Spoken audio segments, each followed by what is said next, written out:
হচ্ছে চাষি ভাইদের নিজস্ব অনুষ্ঠান কিষাণ বাণী।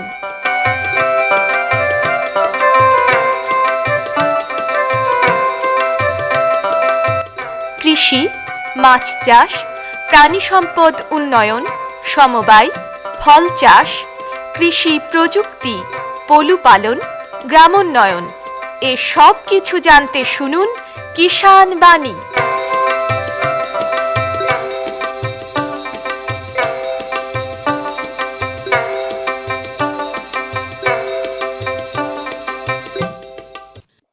শ্রোতা বন্ধুদের অনেক অনেক প্রীতি ও শুভেচ্ছা জানিয়ে শুরু করছে ভারত সরকারের কৃষি ও কৃষক কল্যাণ মন্ত্রকের কৃষি সহযোগ ও কৃষক কল্যাণ দপ্তরের সহায়তায় অনুষ্ঠান কিষাণ বাণী।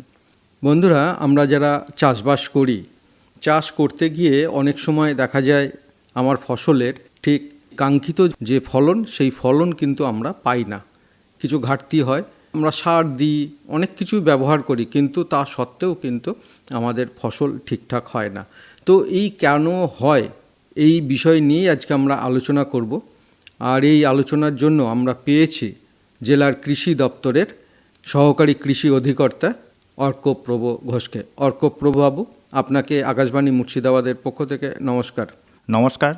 তো প্রথমে একটু আমরা জেনে নিই যে অনুখাদ্যটা কী, আর অনুখাদ্যের অভাবের ফলে কি কি অসুবিধা হয় ফসলের। ফসলের স্বাভাবিক পুষ্টি এবং বৃদ্ধির জন্য 16টি খাদ্য উপাদান কম বেশি দরকার হয়। কিছু কিছু খাদ্য উপাদান একটু বেশি পরিমাণে গাছ গ্রহণ করে, কিছু কিছু খাদ্য উপাদান একটু কম পরিমাণে গাছ গ্রহণ করে। এর মধ্যে এই 16টি খাদ্য উপাদানের মধ্যে carbon, hydrogen, oxygen, nitrogen, phosphate, potash এইগুলো গাছ বেশি পরিমাণে গ্রহণ করে বলে এদেরকে প্রধান খাদ্য বলা হয়। এরপরে ক্যালসিয়াম, ম্যাগনেসিয়াম এবং সালফার এই 3টি খাদ্যমৌল গাছ মাঝারি পরিমাণে গ্রহণ করে বলে এদেরকে গৌণ খাদ্য বলা হয়। আরও 7টা খাদ্য উপাদান আছে, যেগুলি হলো boron, molybdenum, zinc, iron, copper, manganese এবং ক্লোরিন। এই 7টি খাদ্য উপাদান গাছ খুব কম পরিমাণে গ্রহণ করে বা অণু পরিমাণে গ্রহণ করে। এই অণু থেকে এদেরকে বলা হয় অনুখাদ্য। কিন্তু কম পরিমাণে গ্রহণ করলেও এদের গাছের যে পুষ্টি এবং বৃদ্ধিতে ভূমিকা অনস্বীকার্য, এবং যদি এদের অভাব দেখা যায় তাহলে কিন্তু গাছের বৃদ্ধি এবং ফলন মার খাবে, ফসলের ফলন মার খাবে। অর্থাৎ কম পরিমাণে দরকার, কিন্তু দরকার অনেকটা তরকারিতে লবণের মতো। তো এই জন্যে এই অনুখাদ্যগুলি অবশ্যই যাতে ঘাটতি না হয় সেই জন্য আমাদের লক্ষ্য রাখতে হবে। এবং যেটা প্রধান খাদ্যের সঙ্গে অনুখাদ্যের তফাৎ, সেটা হচ্ছে যে মাটিতে যদি প্রধান খাদ্যের সরবরাহ বা যোগান একটু বেশি হয় তাহলে কিন্তু ফসলের বৃদ্ধি বা ফলনে কোনো সমস্যা হয় না। কিন্তু অনুখাদ্যের পরিমাণ যদি মাটিতে বেশি হয় তাহলে মাটিতে বিষক্রিয়া দেখা দেয় এবং ফসলের ফলন বা বৃদ্ধি মার খাবে। অর্থাৎ অনুখাদ্যের পরিমাণ বেশি হলেও ফসলের ফলন বা বৃদ্ধি মার খাবে, আর অনুখাদ্যের ঘাটতি হলেও ফসলের ফলন মার খাবে। তো সেই জন্য অনুখাদ্য সুপারিশকৃত মাত্রায় আমাদের প্রয়োগ করতে হবে এবং ফসলে যাতে ঘাটতি না হয় সেটা লক্ষ্য রাখতে হবে। তো মাটিতে বিভিন্ন ধরনের তো অনুখাদ্যের অভাব দেখা যায়। কি কি অনুখাদ্যের অভাব আমরা দেখতে পাই আমাদের জেলার যে মাটি রয়েছে? আমাদের জেলাতে এবং পশ্চিমবঙ্গে যে মাটি নমুনা পরীক্ষা করা হয়েছে পরীক্ষাগারে বা ল্যাবরেটরিতে, তাতে 3টি অনুখাদ্য বোরন, মলিবডিনাম এবং জিঙ্ক, এই 3টি অনুখাদ্যের ঘাটতি মূলত লক্ষ্য করা যায়। যে সমস্ত নমুনাগুলো পরীক্ষা করা হয়েছে তার মধ্যে বোরনের অভাব সব থেকে বেশি লক্ষ্য করা গেছে, 50 থেকে 60% নমুনাতে বোরনের অভাব লক্ষ্য করা গেছে। মলিবডিনামের অভাব লক্ষ্য করা গেছে 25 থেকে 50% নমুনাতে, এবং জিঙ্কের অভাব বা দস্তার অভাব লক্ষ্য করা গেছে 25 থেকে 60% নমুনাতে। এছাড়াও উঁচু জমিতে কিছু আয়রনের অভাব, সেটা হয়তো খুব স্বল্প পরিমাণে, এবং ক্ষার জাতীয় জমিতে ম্যাঙ্গানিজের অভাব, এবং কিছু লেবু জাতীয় ফসলে, বাগিচা ফসলে ওই কপারের অভাব লক্ষ্য করা যায়। তো যদি অভাব হয় আমার ফসলের বা আমার মানে গাছের, কি কি ধরনের লক্ষণ আমরা দেখতে পাবো? এই অনুখাদ্যগুলোকে গাছের অত্যাবশ্যক বা অপরিহার্য খাদ্য উপাদান বলা হয়। অপরিহার্য খাদ্য উপাদান কেন বলা হয় তার কারণ হচ্ছে যে এই অনুখাদ্যগুলো গাছের জীবনচক্রের সঙ্গে সরাসরি যুক্ত, বিপাক প্রক্রিয়ার সঙ্গে সরাসরি যুক্ত, এবং কোনো একটি অনুখাদ্যের অভাব হলে গাছ তার জীবনচক্র সম্পূর্ণ করতে পারবে না এবং ফসলে তার সুনির্দিষ্ট লক্ষণ দেখা দেবে। বিভিন্ন শারীরবৃত্তীয় প্রক্রিয়া উদ্ভিদের মধ্যে, যেমন হরমোন এবং ভিটামিন সংশ্লেষ করা, সালোক সংশ্লেষ এবং শ্বসনে অংশগ্রহণ করা, কোষ বিভাজন করে ফসলের বৃদ্ধিতে সাহায্য করা, ক্লোরোফিল, যে পাতার যে সবুজ অংশ, ক্লোরোফিল তৈরিতে, প্রোটিন এবং ফ্যাট সংশ্লেষে সাহায্য করা, মাটি থেকে বিভিন্ন খাদ্যোপাদান, গাছের প্রয়োজনীয় খাদ্যোপাদান আরোহণে সাহায্য করা এবং ফসলের দেহে সেগুলোকে সঞ্চালনে সাহায্য করা। যে সমস্ত সিম্বিগোত্রীয় উদ্ভিদ আছে, অর্থাৎ যাদের শিকড়ে গুটি থাকে, যারা বাতাসের নাইট্রোজেন মাটিতে আবদ্ধ করে মাটির উর্বরতা শক্তি বাড়ায়, সেগুলোতে গুটিতে রাইজোবিয়াম নামক ব্যাকটেরিয়ার সক্রিয়তা বাড়িয়ে গুটি তৈরিতে সাহায্য করা এবং সর্বোপরি গাছের যে জলের সমতা রক্ষা করা ইত্যাদি বিভিন্ন গুরুত্বপূর্ণ শারীরবৃত্তীয় কাজে কিন্তু অনুখাদ্যগুলো সক্রিয় ভূমিকা আছে। তো সেই জন্য যদি অনুখাদ্যের অভাব হয় তাহলে সামগ্রিকভাবে গাছের বৃদ্ধি এবং ফলন মার খাবে। তো প্রতিকারের উপায়টা কি আছে? হ্যাঁ, অনুখাদ্যের বিভিন্ন রকমের অনুখাদ্যর আমাদের বাইরে থেকে প্রয়োগ করতে হয়। সাধারণভাবে এই অনুখাদ্যগুলো মাটি থেকে গাছ গ্রহণ করে জলের দ্রবীভূত আয়ন হিসাবে, এবং এটাই হচ্ছে মাটির উর্বরতা শক্তির পরিমাপ। কিন্তু বিভিন্ন কারণে বছরের পর বছর মাটির উর্বরতা শক্তির হ্রাস পাচ্ছে। কিছু কারণ, যেমন ধরুন একই জমিতে বছরের পর বছর ফসল ফলানোর ফলে মাটি থেকে অনুখাদ্য তারা গ্রহণ করছে, ফলে মাটির অনুখাদ্যের ভাণ্ডার নিঃশেষিত হচ্ছে। বর্তমানে উচ্চ ফলনশীল এবং হাইব্রিড জাতীয় ফসল চাষ বেশি হচ্ছে, যার অনুখাদ্যের চাহিদা দেশি জাতের থেকে বেশি। সেই সঙ্গে মাটির দূষণ হচ্ছে, ভূমিক্ষয় হচ্ছে, বৃষ্টিপাত ইত্যাদি বিভিন্ন কারণে। জৈব সারের পরিমাণ অনেক কম মাটিতে প্রয়োগ করা হয়, এখন ব্যবহার করা হয়, মাটিতে জৈব পদার্থের পরিমাণ কমে যাচ্ছে। এছাড়াও মাটির যে লবণাক্ততা বা অম্লত্ব, ক্ষারত্ব ইত্যাদি কারণে মাটির উর্বরতা শক্তি হ্রাস পাচ্ছে এবং মাটিতে অনুখাদ্যের ঘাটতি দেখা দিচ্ছে। তো সেই জন্য বাইরে থেকে আমাদের কৃত্রিম উপায়ে গাছকে অনুখাদ্য সরবরাহ করতে হয়, এটাকেই আমরা সার দেওয়া বলে থাকি। এবার অনুখাদ্যের যে বললেন যে আপনি যে কিভাবে ঘাটতি মেটানো যায়, সেক্ষেত্রে প্রথমে সাধারণভাবে বলা যাবে যে সুষম সার এবং জৈব সার প্রয়োগ করাটা কিন্তু আবশ্যক। জৈব সার প্রয়োগ করা আবশ্যক কারণ জৈব সারে অনুখাদ্যের পরিমাণ রাসায়নিক সারের থেকে খুব কম, কিন্তু জৈব সার প্রয়োগ করলে রাসায়নিক সারের সহজলভ্যতাটা বাড়ে। জৈব সার মাটির গঠন এবং মাটির স্বাস্থ্যের উন্নতি ঘটায়, মাটির জলধারণ ক্ষমতা, বায়ু চলাচল ক্ষমতা এবং মাটিতে যে উপকারী জীবাণু আছে সেই উপকারী জীবাণুর কার্যক্ষমতা বাড়ায়, এবং এই উপকারী জীবাণুগুলো কিন্তু রাসায়নিক সারকে তার গাছের গ্রহণযোগ্য অবস্থায় নিয়ে আসতে সাহায্য করে। অর্থাৎ জৈব সার প্রয়োগ করলে রাসায়নিক সারের সহজলভ্যতাটাও বাড়বে। এবার বলি রাসায়নিক সার আমরা কীভাবে দিই। মূলত আমরা যে তিনটে অনুখাদ্য আমাদের জেলায় ঘাটতি দেখা যায়, বোরন, মলিবডিনাম এবং জিঙ্ক। তো জিঙ্ক আমরা দুভাবে দিতে পারি, একটা হচ্ছে মাটিতে প্রয়োগ করে দিতে পারি, অথবা পাতায় আমরা ফোলিয়ার স্প্রে করতে পারি। মাটিতে যদি প্রয়োগ করতে হয় তাহলে মোটামুটি বিঘা প্রতি 3 থেকে 4 কেজি জিঙ্ক সালফেট, যেটাতে 21% জিঙ্ক থাকে, সেই জিঙ্ক সালফেট মাটিতে শেষ চাষের আগে ভালো করে মিশিয়ে দিতে হয়। এবং জিঙ্ক সালফেট প্রয়োগ করলে মাটিতে প্রয়োগ করলে মোটামুটি একবার প্রয়োগ করলে 2-3 বছর আর প্রয়োগ করার দরকার হয় না। কিন্তু মাটিতে প্রয়োগ করার থেকে পাতায় প্রয়োগ করা বেশি কার্যক্ষম সমস্ত অনুখাদ্য, তার কারণ মাটিতে যদি একটু বেশি পরিমাণে প্রয়োগ হয়ে যায় তাহলে কিন্তু তার টক্সিসিটি বা বিষক্রিয়ার একটা সম্ভাবনা থেকে যায়। তো পাতায় অনুখাদ্য আমরা যখন প্রয়োগ করি তখন মোটামুটি ফসল রোয়া করা বা বোনার 20 থেকে 25 দিন পরে একবার এবং 40 থেকে 45 দিন পরে একবার, অর্থাৎ 15 থেকে 20 দিনের ব্যবধানে দুবার আমরা এই পাতায় প্রয়োগ করতে হয়। জলে গুলে জলীয় দ্রবণ হিসাবে স্প্রে করা হয়। জিঙ্কের ক্ষেত্রে যে চিলেটেড জিঙ্ক, সেটা 12% জিঙ্ক থাকে, 0.5 গ্রাম 1 লিটার জলে গুলে এইভাবে 15 থেকে 20 দিন অন্তর দুবার স্প্রে করতে হয়। অ্যামোনিয়ামের ক্ষেত্রে অ্যামোনিয়াম মলিবডেট 0.5 গ্রাম পাতায় এইভাবে 15 থেকে 20 দিন অন্তর দুবার স্প্রে করা হয়। আর বোরনের ক্ষেত্রে যেটা বোরন 20% বোরাক্স, সেটা ওই একইভাবে 1.5 থেকে 2 গ্রাম প্রতি লিটার জলে গুলে এই 20 থেকে 25 দিন পর এবং 40 থেকে 45 দিন পর ফুল আসার আগে পর্যন্ত দুবার স্প্রে করতে হয়। তো কি করে বুঝবো আমরা আমাদের মাটিতে বোরনের বা অনুখাদ্যের অভাব রয়েছে? মাটিতে সবথেকে ভালো উপায় সেটা হচ্ছে যে মাটি পরীক্ষা করলে আমরা মাটিতে অনুখাদ্যের কী পরিমাণে আছে সেটা আমরা বুঝতে পারবো, এবং সেক্ষেত্রে কৃষি দপ্তর এবং বিভিন্ন কৃষি সুপারিশকৃত সংস্থা অনুযায়ী একটা সংকট মান স্থির করা হয়েছে যে এই সংকট মানের সমান বা তার থেকে কম হলে ওই মাটিতে অনুখাদ্যের ঘাটতি আছে।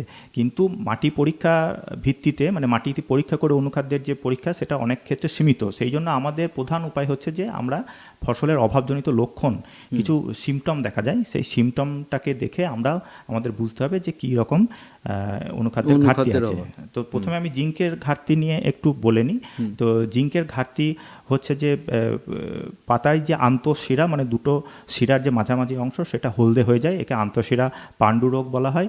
এছাড়া পাতা ছোট মোটা এবং ভঙ্গুর হয়ে যায়, পাতার ডগা শুকিয়ে যায় এবং জিঙ্কের অভাবে যেটা হয় যে গাছের যে কাণ্ডের যে মধ্যবর্তী যে গাঁটগুলো থাকে সেইগুলোর দৈর্ঘ্য কমে গিয়ে অনেকটা ঝোপের মতো দেখায় আর কি। ধান গাছে মূলত হচ্ছে গিয়ে চারা রোয়া করার 2 সপ্তাহ পরে জিঙ্কের অভাব দেখা যায় এবং একে খয়রা রোগ বলা হয়। এটা আমাদের এখানে খুবই কমন একটা সাধারণ একটা বিষয়, খয়রা রোগ।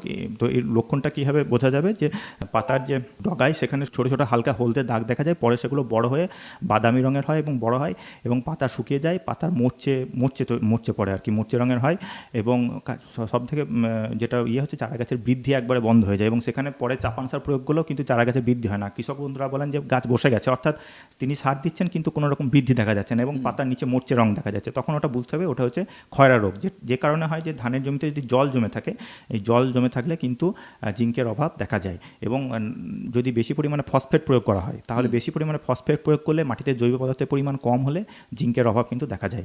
সেক্ষেত্রে মাটিতে জৈব পদার্থের পরিমাণ যদি বেশি হয় তাহলে জিঙ্কের ঘাটতিটা অনেকটা কমে যায় এবং এক্ষেত্রে যেভাবে বললাম যে ওই 20 থেকে 25 দিন এবং 40 থেকে 45 দিনে ওই চিলেটেড জিঙ্ক ওটা 0.5 গ্রাম 1 লিটার জলে গুলে স্প্রে করতে হবে। গমের ক্ষেত্রেও 1.5 থেকে 2 মাস বয়সী চারায় ওই পাতায় মানে মাঝারি এবং উপরের পাতাগুলোতে কিছু আন্তঃশিরা হলুদ রঙের দেখা যায় কিন্তু ডগাটা সবুজ থাকে। আমরা আমাদের বিভিন্ন ফল জাতীয় ডাল শস্যতে যেমন সিমের ক্ষেত্রে পাতা ঝরে যায়, মটরের ক্ষেত্রে পাতার ডগা শুকিয়ে যায়, হ্যাঁ, টমেটোর ক্ষেত্রে বিভিন্ন সবজি জাতীয় ফসলের ক্ষেত্রে সেগুলোর ক্ষেত্রে পাতা ছোট এবং মোটা হয়ে যায় আর অনেকটা পাতা ঝরে পড়ে যায়, ভঙ্গুর হয়। এই সমস্ত লক্ষণগুলো জিঙ্কের অভাবে দেখা যায়। এটা তো ফসলের গেল, এমনি উদ্যানজাত যে মানে বাগানগুলো রয়েছে, ধরুন বিভিন্ন ধরনের ফলের গাছ রয়েছে, যে সেই ফলের গাছেও তো অনুখাদ্যের অভাব হতে পারে। ফলের ক্ষেত্রেও তাই, যে লেবুর ক্ষেত্রে যদি লেবু গাছে আপনার জিঙ্কের অভাব দেখা যায় তাহলে ওই লেবুর পাতাগুলো ছোট ছোট হয়ে যায় এবং অনেকটা ঝোপের মতো দেখতে লাগে। তখন কি স্প্রে করে দেবে? তখনও ওই একইভাবে স্প্রে করতে হবে। এটা তো জিঙ্কের সমস্যা গেল। আর যদি বোরনের অভাবে যেটা আম গাছে একটা লক্ষণ দেখা যায় যে আপনার কাঁচা আমের ক্ষেত্রে যে ডাঁটাটা থাকে সেই ডাঁটা কালো হয়ে যায় এবং পচে যায় ডাঁটাটা এবং পচনটা অনেকটা অগ্রসর হয়ে আঁটি পর্যন্ত চলে আসে। কোথায় দেখা যায়? যে সমস্ত অঞ্চলে ইটভাটা আছে বা কয়লা পোড়ানো হয় সেখানে যে ধোঁয়া তৈরি হয় সেখানে সালফার ডাইঅক্সাইড এবং ফুরিন থাকে এবং সেটা ওই আমের যে জল থাকে সেইটার সঙ্গে মিশে একটা বোরনের ঘাটতি তৈরি হয় এবং এক্ষেত্রেও ওই বোরনের ক্ষেত্রেও ওই একইভাবে স্প্রে করতে হবে। হ্যাঁ, মলিবডিনাম কার্যকারিতা সেটা হচ্ছে যে মূলত যে আমাদের শিম্বগোত্রীয় উদ্ভিদ যেগুলোর শিকড়ে গুটি থাকে, রাইজোবিয়াম ব্যাকটেরিয়া গুটিতে বসবাস করে বাতাসের নাইট্রোজেন আবদ্ধ করে, সেখানে এই গুটির কার্যকারিতা এবং রাইজোবিয়াম ব্যাকটেরিয়ার কার্যকারিতা বৃদ্ধি করতে মলিবডিনাম এর দরকার হয় এবং সেক্ষেত্রে ডাল শস্য জাতীয় যে সমস্ত ফসল আছে বা শিম্বগোত্রীয় যে সমস্ত ফসল আছে বয়স্ক পাতাগুলো ঝরে যায় এবং মাটিতে গাছের বৃদ্ধি এবং ফলনটা মার খায়, রাইজোবিয়াম গুটির সংখ্যা কমে যায়। মলিবডিনামের মূল কাজ হচ্ছে আপনার ওই ডিহাইড্রোজিনেজ বা নাইট্রেট রিডাক্টেজ বা সালফেট রিডাক্টেজ, এই যে উৎসেচকগুলো আছে সেইগুলো কার্যকারিতা বাড়ানো। তো মলিবডিনামের জন্য মূলত সবজি জাতীয় ফসলে বিশেষ করে ফুলকপিতে এই মলিবডিনামের অভাব বিশেষভাবে লক্ষ্য করা যায়। ফুলকপিতে যে লক্ষণটা দেখা যায় সেটা হচ্ছে যে ফুলকপির ফলক, যে পাতার ফলক, সেটা আস্তে আস্তে ক্ষয়ে যায় এবং শুধুমাত্র মধ্য শিরাটা প্রমিনেন্ট থাকে, মধ্য শিরাটা জেগে থাকে, বাকি মধ্য শিরাটা একটু মোটাও হয় এবং পুরো পাতাটা ক্ষয়ে গিয়ে একটা কাস্তের আকার ধারণ করে। এই জন্যে ফুলকপিতে কাস্তে পাতা বলা হয়, এই লক্ষণটা দেখা যায়। এছাড়া বিভিন্ন ডাল শস্য জাতীয় ফসলে বা শিম্বগোত্রীয় ফসলে এই ফসলের যে বৃদ্ধি এবং ফলন সেটা অনেকটা কমে যায়। তো সেক্ষেত্রে অ্যামোনিয়াম মলিবডেট ওটা দিতে হবে। আর বোরনের ক্ষেত্রে সবজিতে একটা খুব বোরনের অভাবের লক্ষণ দেখা যায়, বিশেষ করে ফুলকপি এবং বিট জাতীয় যে ফসল আছে তাতে বোরনের অভাবে ওর কাণ্ডটা ফাঁপা হয়, কাণ্ডে পচন শুরু হয়। বাঁধাকপির যে মাথা সেটা ফাঁপা হয় এবং বাঁধাকপির মাথায় যে কচি পাতাগুলো থাকে সেগুলোর পচন শুরু হয়, কাণ্ড এবং শিকড়ের পচন শুরু হয় এবং এই লক্ষণকে ইংরেজিতে বলা হয় হলো হার্ট। হলো মানে ফাঁপা, হার্ট মানে হচ্ছে হৃদয়। তো এই ফুলকপি, বাঁধাকপি এইগুলো বোরনের অভাবে ওই একটা ফাঁপা হয়ে যায়, ভিতর থেকে ফাঁপা হয়ে যায়, নিরেট ভাবটা থাকে না। এটা একটা বিশেষ লক্ষণ দেখা যায় এবং সেক্ষেত্রে বোরন ওই সুপারিশকৃত মাত্রায় স্প্রে করতে হবে। তো অনুখাদ্যের গুরুত্বের কথা বিবেচনা করে ভারত সরকার অনুখাদ্যকে সার নিয়ন্ত্রণ আদেশ 1985 সালের তার আওতায় এনেছেন। কিন্তু বর্তমানে বিভিন্ন যে অনুখাদ্যের যে সারগুলো আমাদের প্রচলিত ছিল, যেমন ফেরাস সালফেট বা জিঙ্ক সালফেট বা অ্যামোনিয়াম মলিবডেট বা বোরাক্স, এইগুলোতে একটি মাত্র অনুখাদ্য পাওয়া যায়। আমাদের বিভিন্ন জায়গায় মাটি পরীক্ষা করে দেখা গেছে যে একাধিক অনুখাদ্যের অভাব মাটিতে আছে। সেই জন্য পশ্চিমবঙ্গ সরকার 5টা গ্রেডে একাধিক অনুখাদ্যের মিশ্রণ তৈরি করেছেন। যে সমস্ত জায়গায় আমি নিশ্চিত যে আমার এখানে একাধিক, একের বেশি, 2 বা 3টে অনুখাদ্যের অভাব আছে, সেখানে আমি ওই মিশ্রণ আমাকে প্রয়োগ করতে হবে। কিন্তু এটাও ঠিক যে যেখানে আপনার একটা মিশ্রণ, একটা অনুখাদ্যের ঘাটতি আছে, সেখানে যদি একাধিক অনুখাদ্য প্রয়োগ করি তাহলে কিন্তু বাকি অনুখাদ্যগুলোর বিষক্রিয়া দেখা দিতে পারে। তো এই 5-7টা গ্রেড পশ্চিমবঙ্গ সরকারের অনুখাদ্যের মিশ্রণ তার সুপারিশ আছে। এর মধ্যে 2টো গ্রেড মাটিতে অ্যাপ্লাই করা হয় এবং মাটিতে প্রয়োগ করা হয়, এবং 5টা গ্রেড হচ্ছে যে পাতায় স্প্রে হিসাবে প্রয়োগ করা হয়। তো মাটিতে যে গ্রেড প্রয়োগ করা হয় তার মধ্যে গ্রেড 1টাতে আছে লোহা, মানে আয়রন, ম্যাঙ্গানিজ, জিঙ্ক, বোরন আর কপার। এখানে মোটামুটি একর প্রতি 6 কেজি এই মিশ্রণ প্রয়োগ করা হয় এবং তার সঙ্গে 30 কেজি জৈব সার মিশিয়ে নাইট্রোজেনের প্রথম চাপান দেওয়ার সময় মাটিতে প্রয়োগ করতে হয়। মাটিতে অনুখাদ্য মিশ্রণ বা অনুখাদ্য প্রয়োগ করার সময় অবশ্যই তার সঙ্গে জৈব সার মিশিয়ে তাকে প্রয়োগ করতে হবে। মাটিতে গ্রেড 2 যেটা প্রয়োগ করা হয় তার মধ্যে আছে যে জিঙ্ক, বোরন এবং কপার। আর পাতায় যেগুলো প্রয়োগ করা হয়, গ্রেড 1 হচ্ছে যে আপনার জিঙ্ক, বোরন, মলিবডিনাম, এটা হচ্ছে সলিড অর্থাৎ গুঁড়ো। আর গ্রেড 2 হচ্ছে জিঙ্ক, বোরন, মলিবডিনাম লিকুইড অর্থাৎ তরল। এটা সলিডের ক্ষেত্রে 2 থেকে 5 গ্রাম প্রতি লিটার জলে গুলে, আর লিকুইডের ক্ষেত্রে 2 থেকে 5 মিলিলিটার প্রতি লিটার জলে গুলে ওই 20 থেকে 25 এবং 40 থেকে 45 দিন অন্তর পাতায় স্প্রে করতে হয়। একর প্রতি প্রথম স্প্রেতে আপনার 160 লিটার জল এবং দ্বিতীয় স্প্রেতে প্রায় 350 লিটার জল আমাকে প্রয়োগ করতে হবে। আর গ্রেড 1-2 হলো। এবার গ্রেড 3 এবং 4, গ্রেড 3টা হচ্ছে যে বোরন এবং মলিবডিনাম, আর এটা হচ্ছে সলিড। আর গ্রেড 4টা হচ্ছে বোরন ও মলিবডিনামের মিক্সচার, এটা হচ্ছে লিকুইড। একইভাবে ওই 2 থেকে 5 মিলিলিটার বা 2 থেকে 5 গ্রাম প্রতি লিটার জলে গুলে স্প্রে করতে হয়। কি করলে আমার মাটিতে অনুখাদ্যের অভাব ঘটবে না? মাটিতে এখন বর্তমানে যা অবস্থা, আমাদের জেলায় বা আমাদের ব্লকে মোটামুটিভাবে মাটিতে জিঙ্ক, বোরন এবং মলিবডিনাম এই 3টে অনুখাদ্যের ঘাটতি কিন্তু সব মাটিতেই আছে। তবে ঘাটতি যাতে না হয় সেই জন্য আমাকে জৈব সার প্রয়োগ করতে হবে এবং বেশি পরিমাণে জৈব সার প্রয়োগ করতে হবে। কারণ জৈব সার প্রয়োগ করলে হচ্ছে মাটির গঠনটা উন্নত হবে এবং মাটিতে উপকারী জীবাণুর সংখ্যা বাড়বে, যার ফলে মাটিতে যে রাসায়নিক ক্রিয়া বিক্রিয়া হবে তাতে অনুখাদ্যের পরিমাণটা বজায় থাকবে। এবং সেই সঙ্গে মাটির অনুখাদ্যের আমার ঘাটতি যদি রুখতে হয় তাহলে মাটির উর্বরতা শক্তি আমাকে বজায় রাখতে হবে। উর্বরতা শক্তি বজায় রাখতে গেলে আমাকে বছরে একবার আমার সিম্বগোত্রীয় ফসল চাষ করতে হবে যাতে মাটিতে নাইট্রোজেন আবদ্ধকরণ হয়, এবং জৈব সার প্রয়োগ করতে হবে। সেই সঙ্গে জীবাণু সারের ব্যবহার করতে হবে। জীবাণু সারের ব্যবহার করলে কি হয় যে রাসায়নিক সারের যে সহজলভ্যতা গাছ আরও বেশি পরিমাণে গ্রহণ করে। এখন দেখা যাচ্ছে যে কৃষকরা যে এইভাবে ইউরিয়া প্রয়োগ করছেন, অনেক সময় দেখা যায় যে প্রয়োজনের তুলনায় অনেক বেশি পরিমাণে ইউরিয়া প্রয়োগ করেন। এই যে প্রয়োজনের তুলনায় তারা বেশি পরিমাণে ইউরিয়াটা দিচ্ছেন, এটা কিন্তু মাটির একটা অম্ল তৈরি করছে, মাটিকে অ্যাসিডিক করে দিচ্ছে। তো যখন আপনারা এই ঠিক যতটা গাছের দরকার ততটাই যদি আমাকে দিতে হবে সার, এটাকে সুষম মাত্রায় সার দেওয়া বলা হয়। এই পদ্ধতিগুলো অবলম্বন করলে মাটির অনুখাদ্যের ঘাটতিটা অনেকটা কম হবে। তাহলে বন্ধুরা, এতক্ষণ আমরা কৃষিতে অনুখাদ্যের যে অভাব, সেই অভাব নিয়ে আমরা আলোচনা করলাম। বিশেষত যেটা আমরা বুঝতে পারলাম সেটা হচ্ছে যে আমরা জমিতে কিন্তু জৈব সার সঠিক পরিমাণে ব্যবহার করব এবং রাসায়নিক সার যেটা আমরা ব্যবহার করি সেটা কিন্তু সুষম ব্যবহার করতে হবে। মানে কোন ফসলে আমাদের কতটা লাগবে সেই হিসেবে কিন্তু রাসায়নিক সার ব্যবহার করতে হবে। অতিরিক্ত যদি রাসায়নিক সার আমরা ব্যবহার করি তাহলে মাটির তো আপনারা জানেন যে স্বাস্থ্য খারাপ হবে, এবং এটা হয়েও আসছে, দীর্ঘদিন ধরে হয়ে আসছে যে প্রচুর পরিমাণে আমরা রাসায়নিক সার ব্যবহার করেছি, যার জন্য আমাদের মাটির উর্বরতা শক্তি অনেকটাই নষ্ট হয়ে গেছে। তো এই কারণে আমরা ফসলের যে কাঙ্ক্ষিত যে ফলন, সেই ফলন কিন্তু আমরা পাই না। এটা একটু আমাদের লক্ষ্য রাখতে হবে যখন আমরা চাষ করব, তখন মানে কি পরিস্থিতি রয়েছে আমার ফসলের লক্ষ্য রাখবো, এবং সেই অনুযায়ী কিন্তু আমরা যারা কৃষিবিদ রয়েছেন তাদের কাছ থেকে পরামর্শ নেব। এবং আপনাদের যদি কোনো এই বিষয়ে জানতে হয় আরও, তাহলে কিন্তু আপনারা আপনার ব্লকের যারা কৃষি আধিকারিক যারা রয়েছে সেখানে গিয়ে আপনারা যোগাযোগ করবেন এবং আপনারা আপনাদের সমস্যার সমাধান করে নেবেন।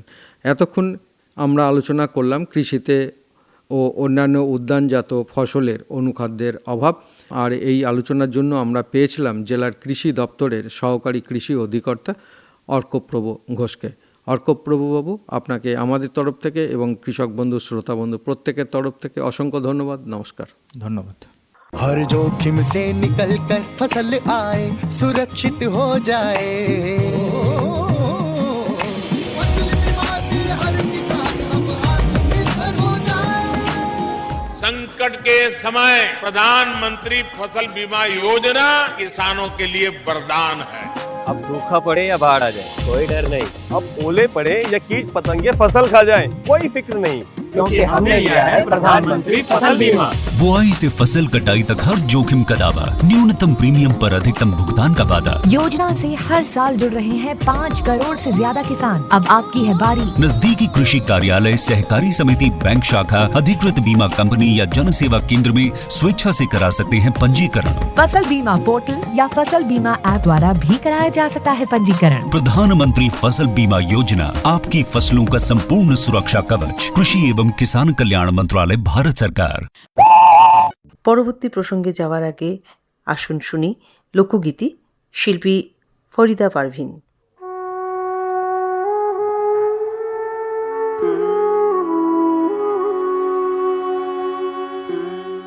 সময় গেলে সাধন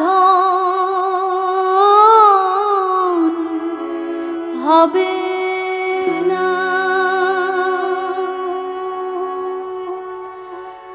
দিন থাকতে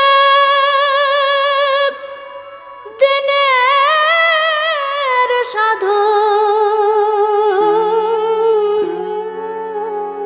কেন জানলে না তুমি, কেন জানলে না সময় গেলে সাধন হবে না।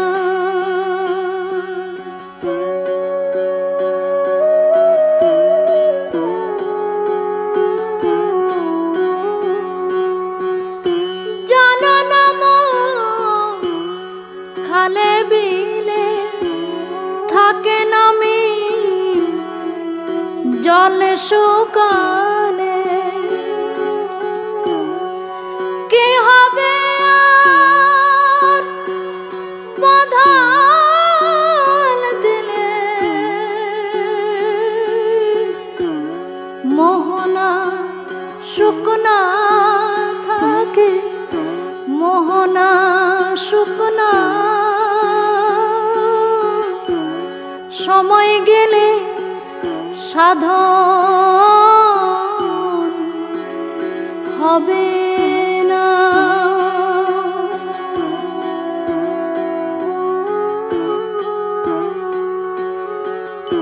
অসময়ে কৃষি করে মিছামিছি খেটে মরে, গাছ যদি হয় বীজের জুড়ে, ফল ধরে না তাতে, ফল ধরে না সময় গেলে সাধন হবে না।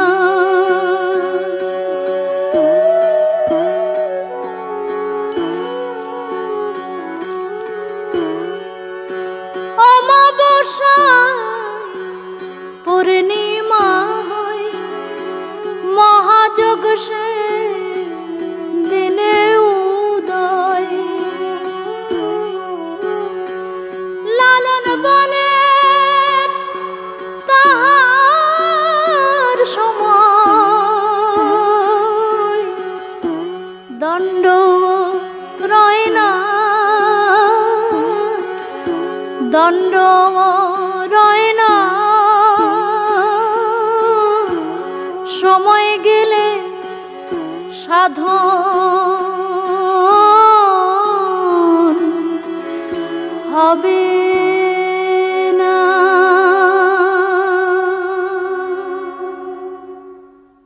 এতক্ষণ শুনলেন লোকগীতি। শিল্পী ছিলেন ফরিদা পারভিন।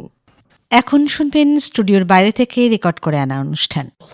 আজ আমরা এসে উপস্থিত হয়েছি ভরতপুর 1 নম্বর ব্লকের সুনিয়া গ্রামে। আর এই গ্রামে এসেই আমরা মুখোমুখি হয়েছি কয়েকজন কৃষক বন্ধুর সঙ্গে। তাদের চাষবাসের অভিজ্ঞতার কথা আমরা শুনবো। তার আগে একটু পরিচয় করে নিই। আপনার নাম? স্বপন মণ্ডল। আপনার? নরেশ মণ্ডল। আপনারা কি চাষ করেন? আমি আখ চাষ করি, কলাই চাষ করি, সর্ষে চাষ করি, ধান চাষ করি। আপনার? আমার আখ চাষ, হ্যাঁ, সর্ষে চাষ, আলু চাষ আছে, ধান চাষ। ধান চাষ মানে সব রকমই করেন? হ্যাঁ, সব রকম। আর সবজির মধ্যে কেউ কিছু করেন নাকি আপনারা? না, আমি শুধু আলুই করেন? সবজির মধ্যে আলু, আলুটাই করেন? আলু চাষ করি, অন্য কিছু করেন না? আপনি কবে থেকে করছেন আখ চাষ? আখ চাষ মোটামুটি আমি 10 বছর আগে থেকে করছি। 10 বছর? তো আগেও তো আপনার আখ লাগিয়েছেন? তো আগে দীর্ঘদিন ধরেই লাগাচ্ছেন। তো আগে কেমন আখ হতো আর আগে খুব ভালো আখ হতো। এখন এখন মোটামুটি হয়েছে। এখন ভালো হচ্ছে না? খুব ভালো হচ্ছে না। কেন হচ্ছে না? পোকা লেগেছে আর এই রোগ বালাই আসছে দিয়ে ভালো হচ্ছে না। ভালো হচ্ছে না। তার আগে একটু আপনার থেকে আমি জিজ্ঞাসা করি যে জমির মাটি কি পরীক্ষা করেছেন? না, জমি পরীক্ষা করি না। করেন? আপনারা করেন না? কি সার ব্যবহার করেন? ডিএপি, রাসায়নিক সার, ওই খোল, ইউরিয়া, 10-26 এইরকম। মানে রাসায়নিক সারটাই ব্যবহার করেন বেশি? জৈব সার কিছু ব্যবহার করেন না? অল্প অল্প, মানে জমি তৈরির সময় অল্প? হ্যাঁ, মোষের গাড়ি করে 2-1 গাড়ি করে দিই। 2-1 গাড়ি করে আপনার বিঘা প্রতি কতটা জমিতে লাগিয়েছেন আখ? আখ আমি 10 কাঠা জায়গা লাগাইছি। আপনার কতটা? আমার 5 কাঠা। 5 কাঠা। তো ওই 2-1 গাড়ি করে দিলে তো আর আপনার জমি ভালো হবে না? আমরা সব জমিতে দিতে পাই না, করি অল্প অল্প করে দিই সব জমিতে। আপনার মতে কতটা দিলে ভালো হয় ওই জমিতে? ওই জমিতে 2 গাড়ি সার দিতে হবে। 2 গাড়ি? হ্যাঁ। দিন কত? আমরা দিই 1 গাড়ি করে। 1 গাড়ি করে, মানে 1 গাড়ি করে ঘাটতি থেকেই আর কি। 1 গাড়ি মানে কম থাকে। এটা একটা আপনার কারণ, জমি আপনার ভালো তৈরি করতে পারছেন না, তার মানে আপনার ফলন তো অবশ্যই কমবে। এবার আখ যখন লাগান তখন কি শোধন করে লাগান? বীজটা যখন লাগান পিছনে আইনে মানে ওই হয়তো পাবড়া দিয়ে পোকা লাগার জন্য দানা বীজ এইসব দানা এইসব উঠেছে। না, সে তো যখন পোকা লাগে তখন, কিন্তু ওটা যখন লাগানোর সময়তে দিই, এই ভেতরেই মাটির তলাতেই দিই। কিন্তু আখের যে পাপগুলো লাগান যেগুলো, সেগুলো কি মানে টাইকোডার্মা ভেরিটি দিয়ে শোধন করেন না? না, ওসব করি। তাই ওই জন্য লোক পোকার আক্রমণটা বাড়ছে। এগুলো তো একটু আপনার মানে এখন সচেতন হতে হবে। না, ওসবগুলা করা হয় না। আগে এরকম এত ছিল না, আক্রমণ ছিল না, আগে কিছুই করতে হতো না। এখন কিন্তু আপনার ওই রাসায়নিক সার ব্যবহারের জন্য বা চারিদিকে ওয়েদারের উপর এর জন্য এখন রোগ পোকার আক্রমণটা অনেক বেশি আগের থেকে। তো আপনারা আখটা কখন লাগান? আপনি কখন লাগান আখটা? আখটাই ফাল্গুন মাস কি চৈত মাস শেষ, তার বেশি লাগে। চৈত মাসের মধ্যে শেষ, চৈত মাসে প্রথমে সেটা তুলে আবার পাট চাষ করব না তিল চাষ করব। তিল চাষ করবেন? আচ্ছা। আর এটা তখন আবার এই বেসন কেটে তখন আবার লাগানো যাবে। আবার তার পরের বছর লাগাবে? সে কলাই জি সব লাগাইছে, 1 বছর পর লাগাবে। ওই জমিটাতে 1 বছর আগ লাগিয়ে আর তারপর বছর আবার লাগাইলে হবে ভালো। মানে রোটেশন ওয়াইজ যদি আপনি করেন, ক্রপ রোটেশন পাল্টে লাগাইতে হয়, পাল্টে লাগাতে হয়। তো আপনাদের ফলন কেমন হয় আখ চাষে? ফলন 4 টিন, কাটা 1 কুইন্টাল, ওই 80 কেজি। 80 কেজি কি হয়? গুড় হয়। 80 কেজি গুড় হয়? হ্যাঁ। আচ্ছা, আপনারা এমনি মাপেন না? না, মানে ওই সালে লি যায়, ওই টিন কানেকশন টিন আছে, ওই টিনের 4 টিন করে 3 টিন করে হয়। বেশ, আপনাদের চাষবাসের অনেক অভিজ্ঞতার কথা আমরা শুনলাম। এর জন্য আমাদের তরফ থেকে এবং কৃষক বন্ধুদের তরফ থেকে অসংখ্য ধন্যবাদ। নমস্কার। এতক্ষণ শুনলেন স্টুডিওর বাইরে থেকে রেকর্ড করে আনা অনুষ্ঠান।